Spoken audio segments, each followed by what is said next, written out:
స్వీయ అనుభవాల సమాహార స్రవంతి 24వ భాగం. ఇప్పుడు నేను చెప్పబోతున్నది కథ కాదు, నిజం. ఈ నెల అనగా ఏప్రిల్ 4వ తేదీన నాకు అనుభవంలోకి వచ్చిన ఓ వాస్తవిక కథనం ఇది. నేను చెన్నై రావడం కోసం 4వ తేదీ సాయంత్రం తణుకులో సర్కార్ ఎక్స్ప్రెస్ ఎక్కాను. నా భర్తకి ఎదురుగా ఉన్న బెంచ్ మీద 4 చిన్నపిల్లలు కూర్చున్నారు. వాళ్ళ వయసు 12-13 సంవత్సరాల కన్నా ఉండదు. ఇంకా మీసం కూడా మలవలేదు. వాడు కూడా పెద్దవాళ్ళు కూడా ఎవరూ లేరు. కొత్త ముఖాలు, పైగా పసివాళ్ళు. అంచేత బాబు మీరు తమిళ తెలుగా అని పలకరించాను. వాళ్ళలో కాస్త ఎత్తరగా ఉన్న కుర్రాడు తెలుగే అన్నాడు. అతని మాట కూడా క్లారిటీగా లేదు. అందుకు కారణం కాకిపిల్ల చిన్న వయసులో నోరు ఎర్రగా ఉంటుంది కదా, అది కాస్త వయసులోకి వచ్చేప్పుడు ఆ కాకిపిల్ల అరుపులో కూడా అదోలా ఉంటుంది, క్లారిటీ ఉండదు, ఆ సౌండ్ అదోలా ఉంటుంది. ఈ అబ్బాయి మాట కూడా నాకు అలాగే అనిపించింది. అంటే ఆ పిల్లలు బాల్యం వదిలి యవ్వన దశలోకి ఎదుగుతున్న సమయంలా అనిపించింది. ఆ అబ్బాయిలు తెలుగువాళ్ళే అని గ్రహించి చెన్నై వెడుతున్నారా బాబు అని మళ్ళీ అడిగాను. ఆ అబ్బాయి పాండిచ్చేరి వెడుతున్నాం అన్నాడు. అంటే చెన్నైలో దిగి వేరే బస్సులోనో రైల్లోనో వెళ్ళాలి కదా అన్నాను. ఆ అబ్బాయి లేదండి ఈ ట్రైన్లోనే వెడతాం అన్నాడు. ఇది చెన్నై వరకే కదా బాబు అన్నాను. ఆ అబ్బాయి లేదండి ఈ సర్కార్ ఎక్స్ప్రెస్ వారానికి 3 రోజులు పాండిచ్చేరి వరకు వెడుతుందండి అన్నాడు. నాకు ఒకటే ఆశ్చర్యం. పిల్లలు పొరపాటు పడుతున్నారేమో అని నాకు టెన్షను. దాంతో అయ్యో బాబు మీరు పొరపాటు పడుతున్నారు, నేను 50 సంవత్సరాల నుంచి ఈ సర్కార్ ఎక్స్ప్రెస్లో తరచు ప్రయాణం చేస్తూ ఉన్నాను. ఈ రైలు రోజు కాకినాడలో బయలుదేరి మన సర్కారు జిల్లాలన్నింటి మించి చెన్నైకి వెడుతుంది. అందుకే దీనికి సర్కార్ ఎక్స్ప్రెస్ అని పేరు పెట్టారు. ఈ మధ్య ఈ రైలు చెన్నై సెంట్రల్ స్టేషన్కి వెళ్ళడం లేదు, చెన్నై ఎగ్మోర్ స్టేషన్కి పెడుతోంది. ఈ మధ్య మళ్ళీ తాంబరం మీదుగా కాచిగూడ వరకు ఎక్స్టెండ్ చేశారు కూడాను, అది కూడా చెన్నైలో భాగమే అంటూ వివరించాను. చిన్నపిల్లలు కదా, వాళ్ళకి తెలియజేయడం మన బాధ్యత అని నా అభిప్రాయం. అప్పుడు ఆ కుర్రాడు కాదండి వారానికి 3 రోజులు పాండిచ్చేరికి పెడుతుంది అంటూ బ్యాగ్లోంచి టిక్కెట్లు తీసి చూపించాడు. అవి టిక్కెట్లు కాదు, ఫ్రీ పాసులో కన్సెషన్ పాసులో అవి ఉంటాయి. అందులో క్లియర్గా కాకినాడ టు పాండిచ్చేరి అని ఉంది. నాకు ఒకటే ఆశ్చర్యం, సర్కార్ ఎక్స్ప్రెస్ వారానికి 3 రోజులు పాండిచ్చేరి వరకు పెడుతుందని ఈ పిల్ల చెప్పేదాకా నాకు తెలియదు. ఆ పాసులు చూశాక ఇంకా క్యూరియాసిటీ పెరిగిపోయింది. మరి మీది కాకినాడ అని అడిగాను. కాదండి మాది యానాం అన్నాడు. యానాం తాళరేవు వగైరా ఊళ్ళకి దగ్గరలో ఉండే ప్రాంతమని, అది తెలుగు రాష్ట్రంలో భాగం కాదని, యానాం పాండిచ్చేరి రాష్ట్రంలో భాగమని నాకు తెలుసు. యానాంలో తెలుగు మాట్లాడే ప్రజలే ఎక్కువ, కానీ వారి భాషలో కొంత తమిళ యాస కూడా ఉంటుంది.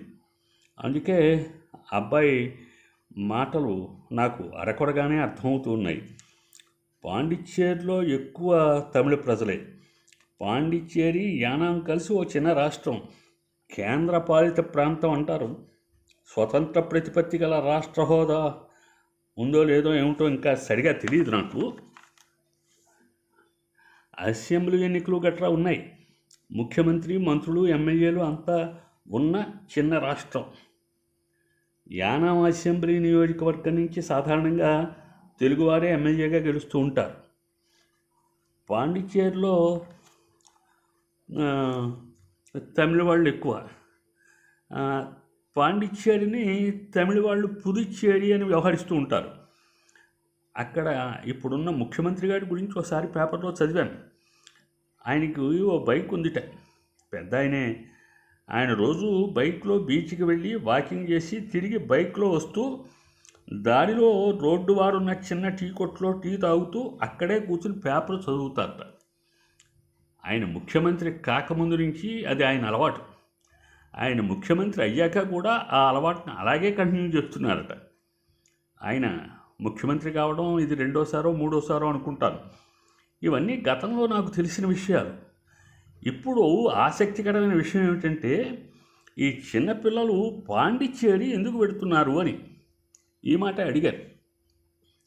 ఆ అబ్బాయి చెప్పిన విషయాలు విని మరింత ఆశ్చర్యంలో కూరుకుపోయాను. అదేమిటంటే, ఈ పిల్లలు నలుగురు యానాం వాసులు. వీరి తల్లిదండ్రులు యానాంలోనే ఉన్నారు. ఈ పిల్లలు నలుగురు యానాం స్కూల్లో చదువుతూ 7వ తరగతి పరీక్షలు రాశారట. ఈ నలుగురు పిల్లలు స్పోర్ట్స్లో అపరిమితమైన ప్రతిభ గలవారట. నాతో మాట్లాడుతున్న అబ్బాయి బ్యాడ్మింటన్లో తిరుగులేని ప్రతిభాశాలట. ఆ నలుగురిలోనూ మరీ చిన్నవాళ్ళ కనిపించిన ఓ అబ్బాయి రన్నింగ్ రేస్లో విశేష ప్రతిభ గలవాడట. ఆ అబ్బాయి 200 మీటర్లు పరుగు కేవలం 22 సెకండ్లలోనే పరిగెట్టగలడట. మిగతా ఇద్దరు కూడా వేరే వేరే గేమ్స్లో ప్రతిభావంతులు. ఈ నలుగురు కుర్రాళ్ళ ప్రతిభని స్పోర్ట్స్ అకాడమీ వారు గుర్తించి పాండిచ్చేరిలో ఉన్న స్పోర్ట్స్ అకాడమీ వారు నిర్వహించే స్కూల్లో అడ్మిషన్ ఇచ్చారట. అక్కడ వీళ్ళకి లాడ్జింగు బోర్డింగ్తో పాటు ఫ్రీగా చదివించడమే కాక స్పోర్ట్స్లో మెళకువలు నేర్పుతూ ట్రైనింగ్ ఇస్తారట. 3-4 సంవత్సరాల్లో రాష్ట్ర స్థాయి, నేషనల్ స్థాయి, ఇంటర్నేషనల్ స్థాయి ఆటగాళ్ళుగా తయారు చేస్తారట. వీళ్ళకి స్పోర్ట్స్ కోటాలో ఉద్యోగాలు కూడా సులువుగా లభిస్తాయట. అదంతా విని ఆశ్చర్యంతో ఆనందంతో తలమునకలైపోయాను. నాకే కాదు, నాలాగా డొనేషన్లు పోసి పిల్లల్ని చదివించుకొని అటు ఇటు డబ్బులు తగలేసుకునే నాబోటి వాళ్ళందరికీ, చాలామందికి మన దేశంలో ఇలాంటి అవకాశాలు కూడా ఉన్నాయని తెలియదేమో అనిపించింది. ఇందులో చిన్న విషాదం కూడా ఉంది. యానాం బిడ్డలు, చిన్నపిల్లలు ఇంత ప్రతిభ కలిగి ఉండి కూడా తల్లిదండ్రులకు దూరంగా పాండిచ్చేరిలో ఉండవలసిన అవసరం రావడం.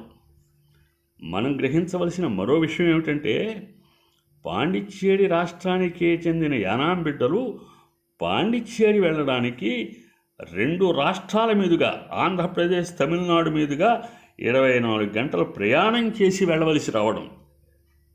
బస్సు కూడా ఉందిట, కానీ 3 బస్సులు మారి వెళ్ళాలట. దానికి 24 గంటల ప్రయాణం అంట. మరి ఈ ఒకే రాష్ట్రం ప్రజలు 2 రాష్ట్రాలు దాటి రాజధానికి వెళ్ళాలంటే అది చిన్న విషయం కాదు కదా. పైగా మన బోటికాళ్ళం ఏం చేయగలిగిన విషయం కూడా కాదు. ఇలాంటి విషయాల గురించి పరిపాలకులే స్పందించాలి, ఏదైనా మార్గం ఆలోచించాలి. సరే, రేపు మరో మంచి విషయంతో కలుస్తాను. నమస్తే.